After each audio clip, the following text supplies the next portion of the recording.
All right, and this is the user interface board, or better say cardboard.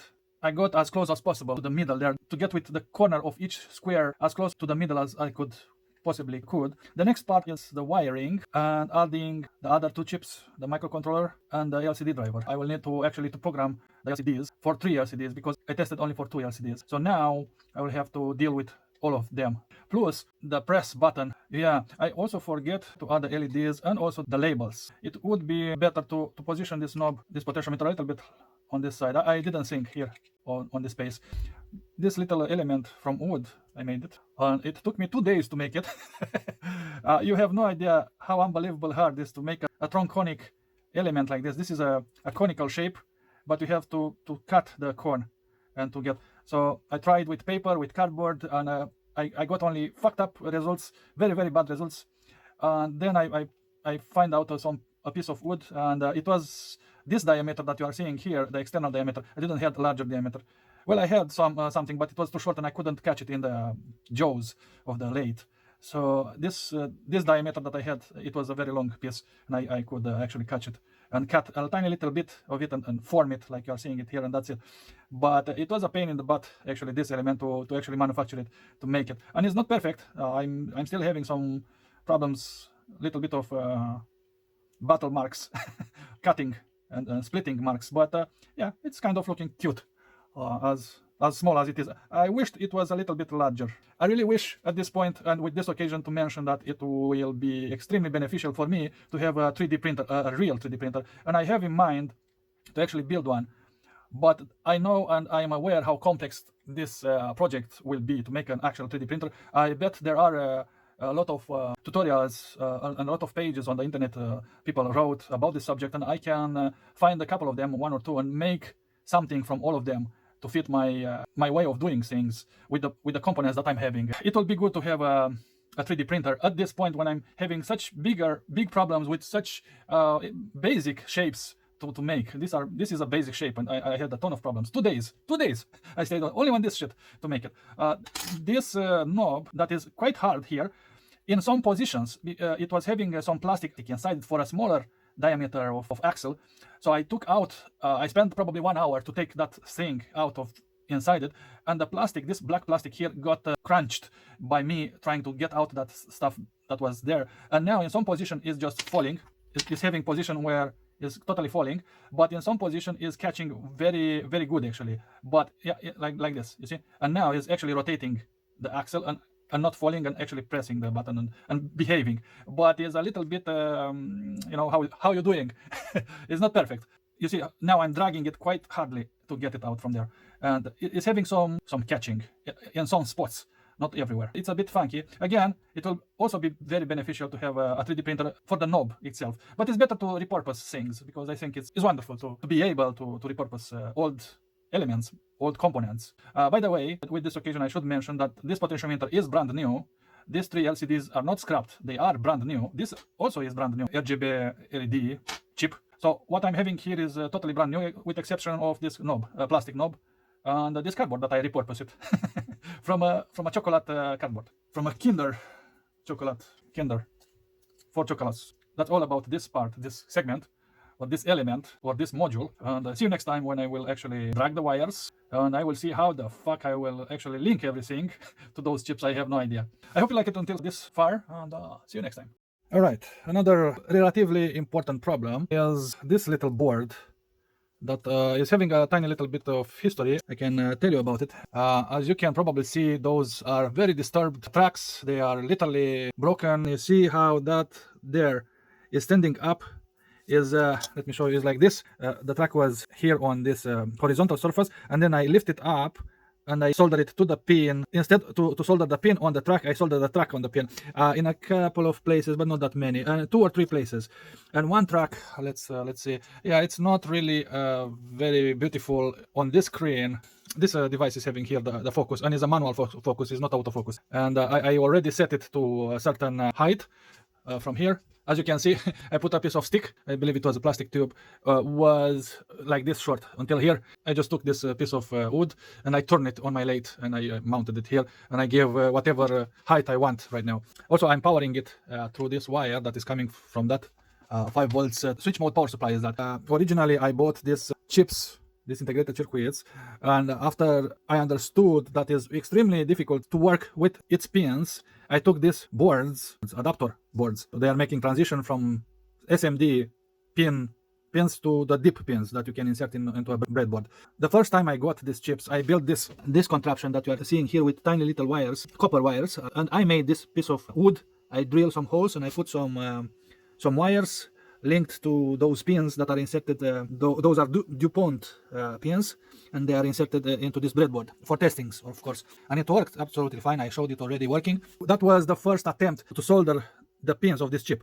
And after I made that, well, immediately after I realized how many pins it's having and how small they are, I commanded these adapter boards from eBay, and they are pretty good, but they are not for this chip. The spacing is a tiny little bit off. This is the name, TSOP56, and also the number of pins is not exactly made for my chip. Is having more pins or more tracks. The number of tracks, as you can clearly see probably here, is having a little bit more tracks for longer chips.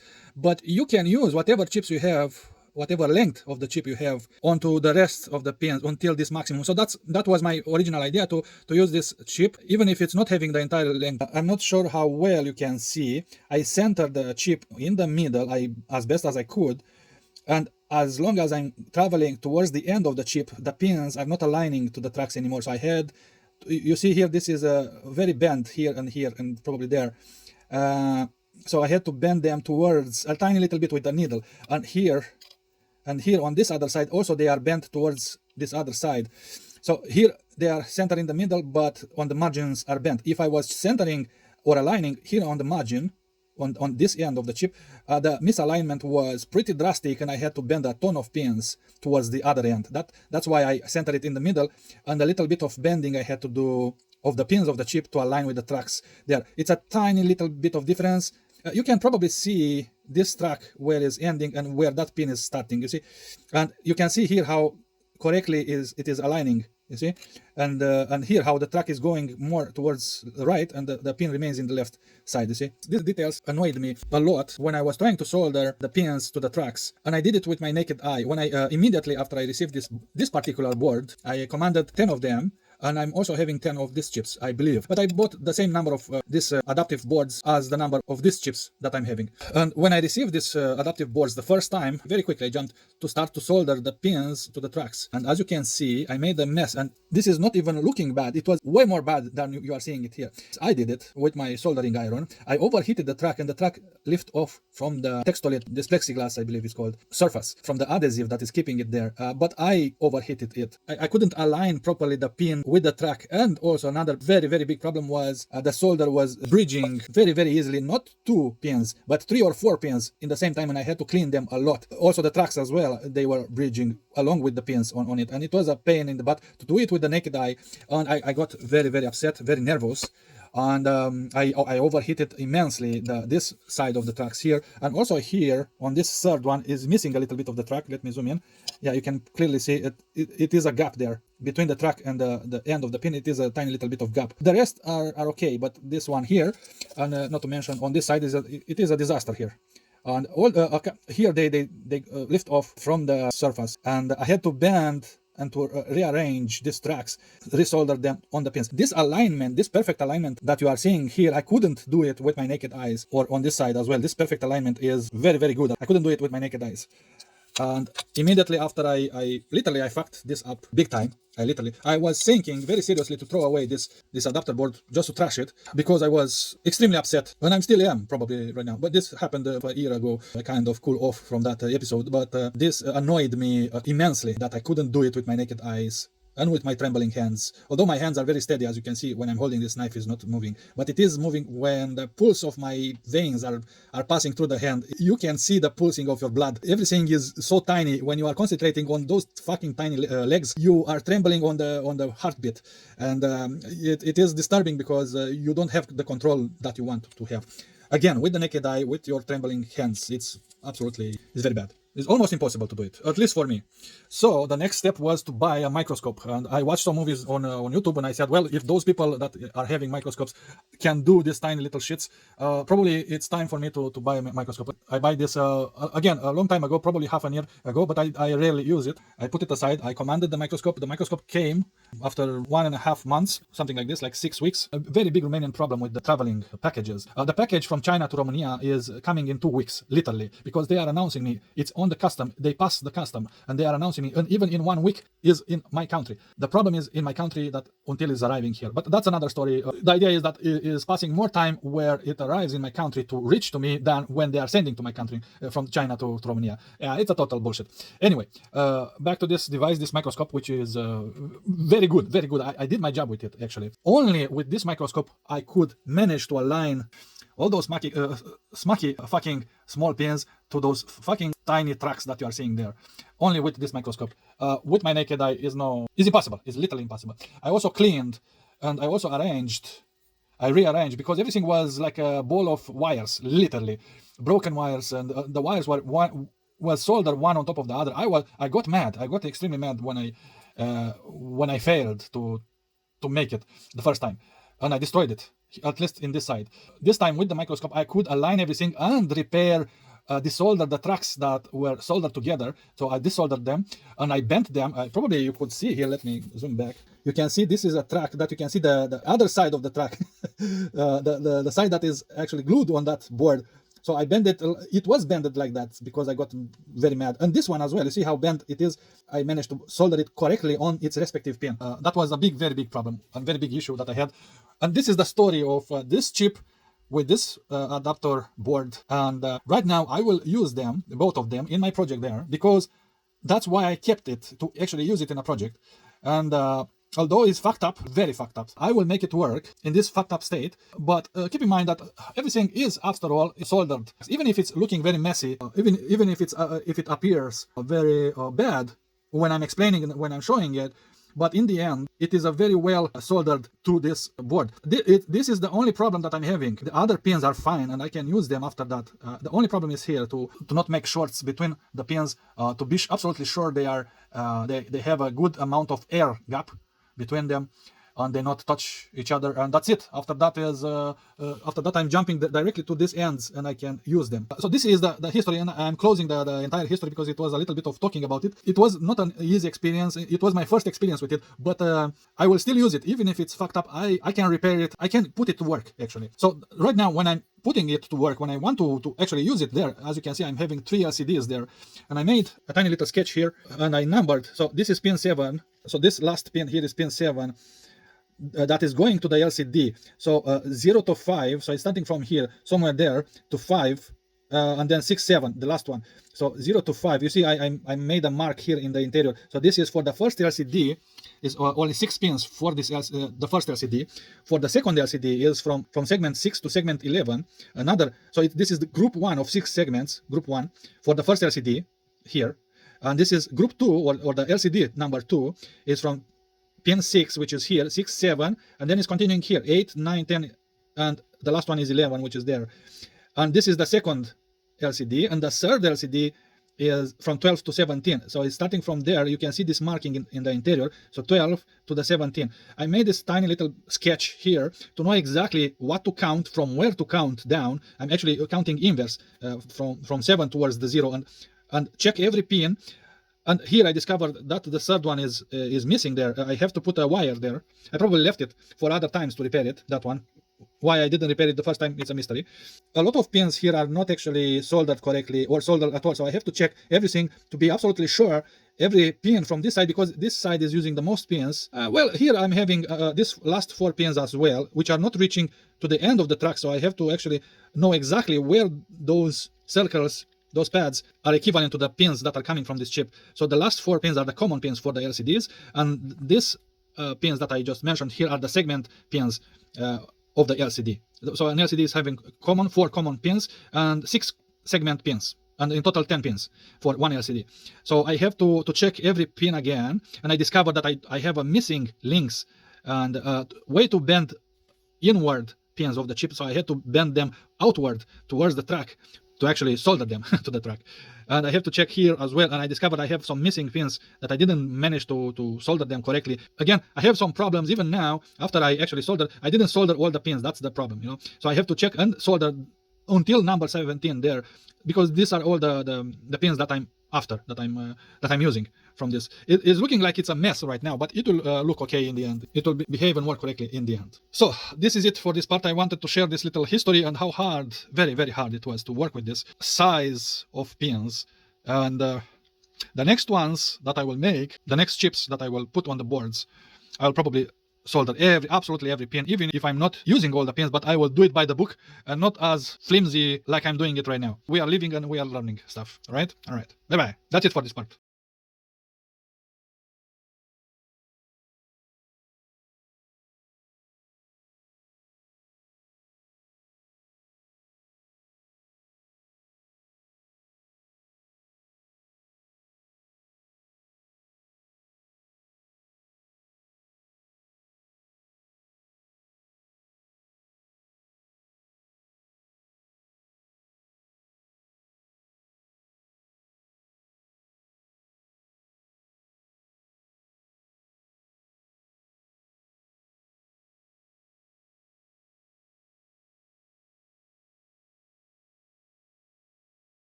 So I managed to clean up every pin.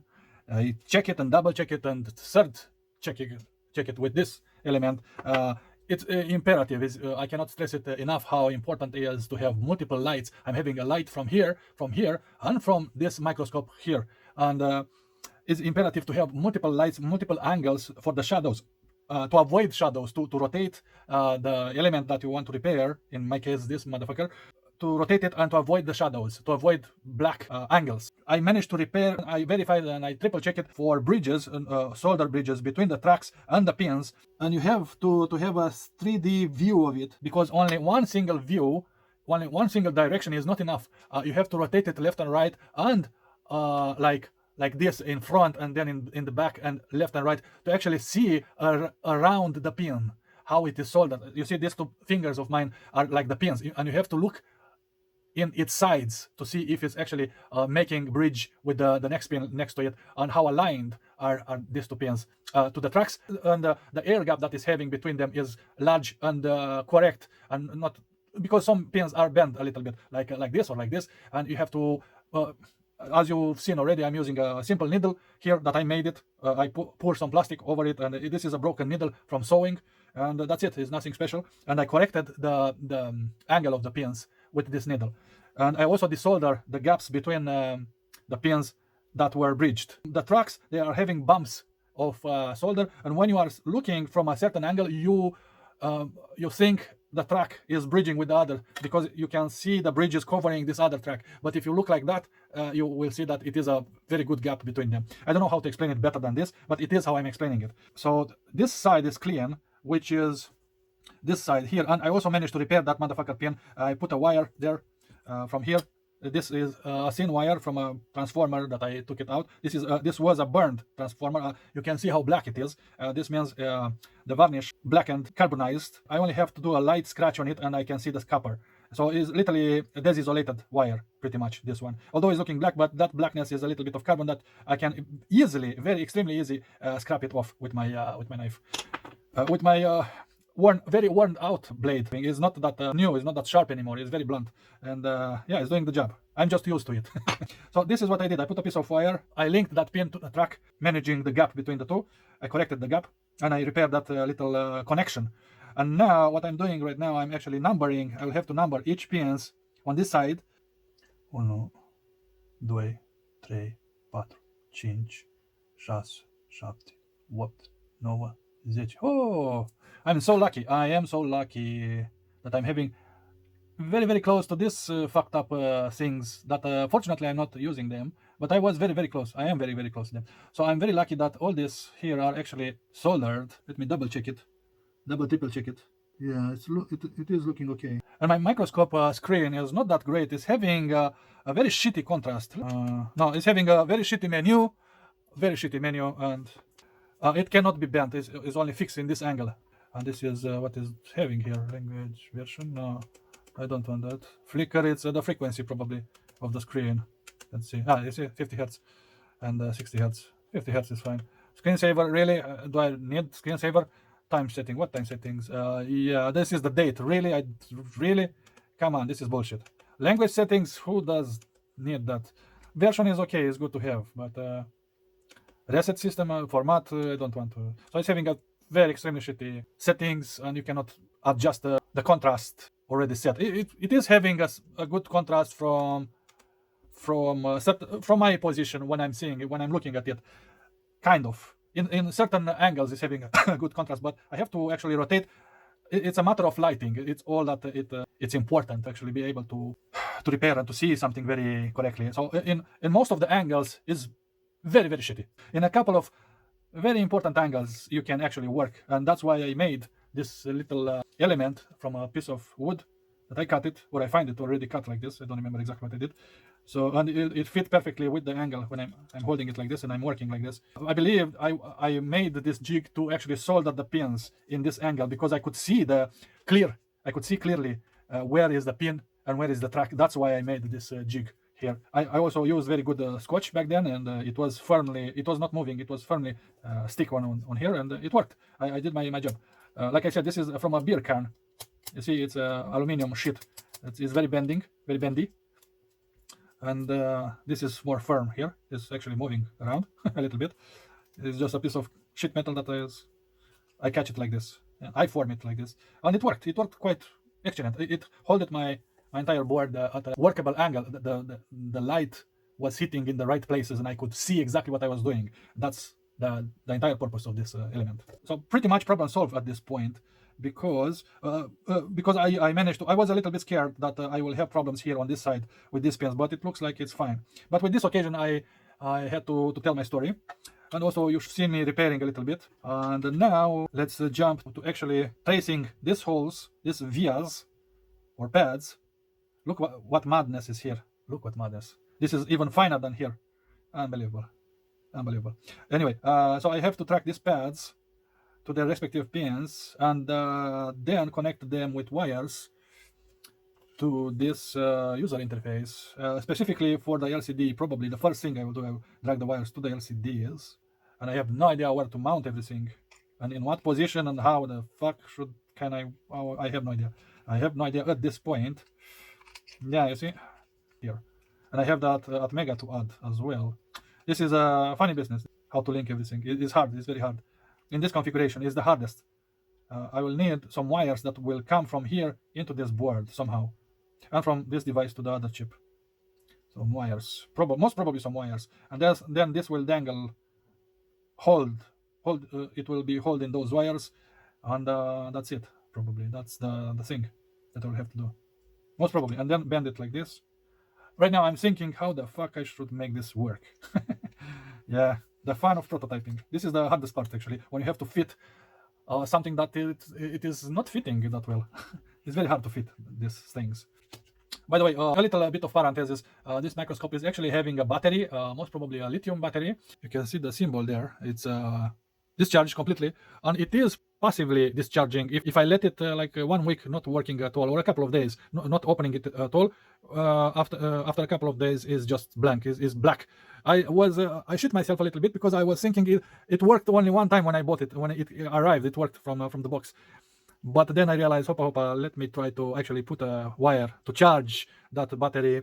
And I'm never charging it, but it's a very extremely good thing that is working from this charging wire, and I can hold it as long as I want. It's practically is connected to a wire right now. It is having that battery capability, but I'm not using it. I'm only using the wire because it's practical. I don't, and the battery is discharging very quickly. I can work with the battery like 5 minutes, and after 5 minutes, it's dying. Unbelievable. It's so shitty from the battery perspective. But from other points of view is a must tool that I was not aware that is so important, especially for SMD working. When you have to work with SMDs, you must have this kind of tools. This was the original plastic here, and this sponge is actually a package sponge that I find it in various little packages that are coming from China, and I collected a bunch of them. And for this thing, on this plastic, this board was skating like that. It was skating like crazy. So I had to add this foam element here and glue it. I literally glue it, this foam, onto this plastic, and now is opposing. It is not letting the board to move if it's held in an angle, and even if it's like that, yeah, it is, but it's hard to skate.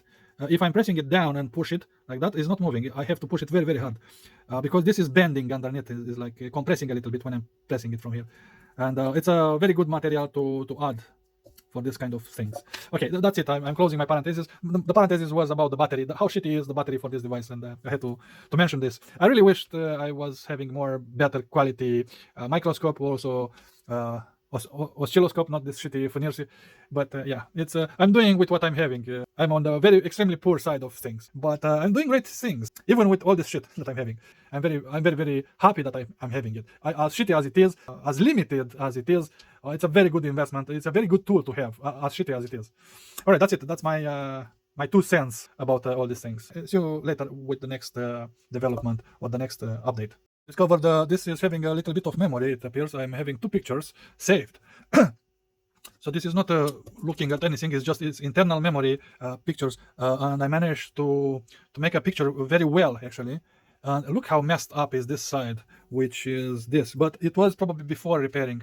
I'm not sure, or after repairing. I'm not sure what I did here and when this was taken. But look how crazy I managed to fuck it up.